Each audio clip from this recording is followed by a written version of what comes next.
होती, हमारा संकल्प तब तक पूर्ण नहीं होता, हमारी अवधारणा समाज सेवा की तब तक फलित नहीं होती।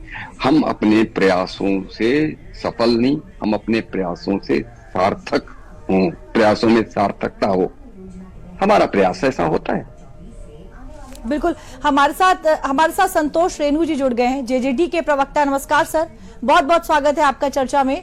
मैं जरा प्रोड्यूसर से रिक्वेस्ट करूंगी कि अन्य आवाजें बंद करा दे, स्पीकर पे आ रही अन्य आवाजें बंद करा दे। जी। संतोष रेणु जी, क्या लगता है कहां पर कमी रह गई, क्या चूक हो गई कि बावजूद तमाम चीजों के जो आंकड़े आए, जो नतीजे आए, वो आपके पक्ष में नहीं आए, कहां चूक हो गई? नहीं, आपको ऐसा लगता है या विरोधियों को ऐसा लगता है कि हमारे पक्ष में आंकड़े नहीं आए? आंकड़े तो मेरे बिल्कुल पक्ष में है। जो पार्टी, जो इंडिया महागठबंधन, बल्कि अब तो जनता ने उनको आवाज मुझे स्पीकर पर दे दें। जी, इंडिया महाठगबंधन अब जनता ने बना दिया। और उन लोगों को जो लगता था कि हमारे नेता तेज प्रताप यादव जी को दूध से मक्खी की तरह हटा देंगे और उनकी वजूद बच जाएगी, तो जनता ने बता दिया।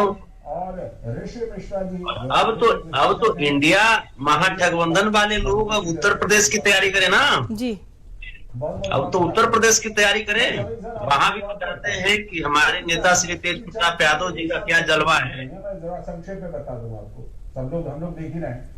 जी संतोष जी, एक चीज और आपसे समझना चाहूंगी कि तेजस्वी यादव पहुंचे थे वहां पर प्रचार करने, क्या ये भी एक बड़ी वजह नजर आ रही है कि शायद वहां पर पहुंच गए और ये वजह रही कि जब चुनाव मतदान वाला दिन आया तो उसका असर वहां पर दिखाई दिया?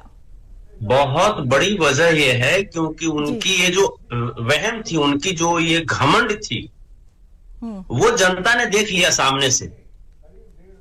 क्योंकि आप तेज प्रताप यादव जी से किस मामले में आगे हैं? क्या पढ़ाई के मामले में आप आगे हैं? आप तो तेजस्वी यादव के नाम की जगह फिलस्वी यादव आप जाने जा रहे हैं। आपसे पढ़ाई के मामले में तेज प्रताप यादव जी आगे हैं, एक्सेसिबल ज्यादा हैं, जनता के लिए वो सीधा मिलने को तैयार रहते हैं, उनके दरवाजे खुले रहते हैं। जन सेवा में भी तेज प्रताप यादव जी आपसे आगे हैं। अगर मैं भाई की मैं बात करूं तो लालू प्रसाद यादव जी के बड़े पुत्र हैं, तो विरासत की भी बात करूं तो पहले उनको मिलना चाहिए था। फिर आप ये जो हाईजेक करने का प्रयास किए, या और तो और परिवार में जी, जब परिवार पे किसी तरह का जब आक्रमण होता है तो आप तो चुपचाप बैठ जाते हैं हरियाणा में दोस्त को बचाने के लिए, यहाँ पे तेज प्रताप यादव जी बहन का पक्ष लेते हैं, एक राखी का जो लाज है वो बचाने का प्रयास करते हैं। आप फिर कैसे आप बिहारियों को दिग्भ्रमित कर रहे थे खुद को? आप तो 18 तारीख को भाई बहुत बड़ा शपथ ग्रहण करने को चल दिए थे, क्या हुआ? स्ट्रांग रूम को आप मजबूती से आप देख रेख कर रहे थे। अच्छा हुआ कि आप बढ़िया से देख रेख किए, बढ़िया हुआ। ठीक है संतोष रेणु जी, बहुत बहुत बहुत धन्यवाद आपके हमारे साथ जुड़ने के लिए। जल्दी से सर, टाइम ओवर हो गया। प्रमोद जी जल्दी से 5 सेकंड बस, जल्दी से सर। संतोष रेणु जी को सुन करके बड़ा अच्छा लगा, याद आ गया पणीश्वर नाथ रेणु। सो बिहार में तो अब ये मैला आंचल आरजेडी का, अब देखा जाएगा क्या होता है उसका, लेकिन परिवार तो बिखर गया। चलिए, बिटिया का अपमान तो कर दिया उन्होंने और पूरा बिहार उसको देख रहा। हम लोग कभी भी, आप हैं सत्ता में तो हम लोग आपको भी छोड़ने वाले नहीं है सर।